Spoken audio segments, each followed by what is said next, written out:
తిరుపతిలోని అవిలాల భూ వివాదం వైసీపీ టీడీపీ మధ్య యుద్ధంగా మారింది. ఎమ్మెల్యే పులివర్తి నాని రెవెన్యూ మంత్రిని టార్గెట్ చేస్తూ వైసీపీ ఫైట్ చేస్తోంది. వందల కోట్ల విలువ చేసే భూమిని కబ్జా చేశారని వైసీపీ ఆరోపిస్తూ ఉంటే నిరాధారమైన ఆరోపణలు అంటూ టీడీపీ కొట్టిపారేస్తోంది. మరోవైపు భూమి మీద తమకే హక్కుందంటూ భూ యజమానులు ఎవరి వాదన వారు వినిపిస్తూ ఉండడం హాట్ టాపిక్ గా మారింది. తిరుపతి రూరల్ మండలంలోని అవిలాల భూమి వివాదం రాజకీయ రచ్చగా మారింది. ఈ వ్యవహారం టీడీపీ వర్సెస్ వైసీపీగా మారింది. సర్వే నంబర్ 476లోని 3.17 ఎకరాల భూమిని చంద్రగిరి వైసీపీ ఇన్ఛార్జ్ చెవిరెడ్డి మోహిత్ రెడ్డి పరిశీలించారు. వైసీపీ శ్రేణులతో వచ్చిన చెవిరెడ్డి మోహిత్ రెడ్డికి రికార్డులు చూపించే ప్రయత్నంలో ఇరు వర్గాల మధ్య వాగ్వాదం చోటు చేసుకుంది. కాలువ పోరంబోకు స్థలాన్ని ఆక్రమించి 100 కోట్ల విలువైన భూమిని కబ్జా చేశారని మోహిత్ రెడ్డి ఆరోపించారు. అతని పేరుతో ఈ రోజు 100 కోట్లకి పైగా భూమి ఆయన మీద జీపీఏ చేయడం జరిగింది. నేను ఒక్కటే ప్రశ్నిస్తున్నా, ఒక సాధారణమైన మీ బంధువుకే మీరు 100 కోట్ల భూమి మీరు జీపీఏ చేశారంటే మీ స్థాయి ఎక్కడికి వెళ్ళిందో ఒక్కసారి మీరు ఆలోచించుకోవాల్సిందిగా విజ్ఞప్తి చేస్తున్నా.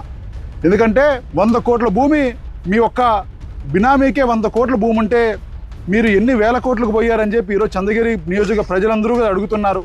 కొద్ది రోజులుగా కొనసాగుతున్న వ్యవహారం అనేక మలుపులు తిరుగుతోంది. తమ రిటైర్మెంట్ సొమ్ముతో కొనుగోలు చేసిన భూమిని తప్పుడు పత్రాలు, రెవెన్యూ రికార్డుల మార్పులు, నిషేధిత జాబితా పేరిట కబ్జా చేశారని రిటైర్డ్ ఆర్టీఓ ద్వారకానాథ, వనజాక్షి దంపతులు ఆరోపించారు. ఈ వ్యవహారం వెనుక Chandragiri TDP MLA Pulivarthi Nani, revenue మంత్రి అనగాని సత్యప్రసాద్ అనుచరులు, కొందరు అధికారులు ఉన్నారని ఆరోపించారు. అయితే భూములపై వనజాక్షి చేస్తున్న ఆరోపణలతో పాటు సోషల్ మీడియాలో జరుగుతున్న ప్రచారం పూర్తిగా నిరాధారమనే వాదన కూడా వినిపిస్తోంది. వైసీపీ నేతలు కావాలని రాజకీయం చేస్తున్నారని ఆరోపణలు కూడా చేస్తున్నారు. నాకు ఎటువంటి ఎమ్మెల్యేతో కానీ మంత్రి గారితో కానీ ఎటువంటి సంబంధం లేదు. వీళ్ళు కావాలని బురదల్లే కార్యక్రమం వాళ్ళు ఏదో మాట్లాడుకుంటారు. రాజకీయంగా వాళ్ళ ఇష్టం అది.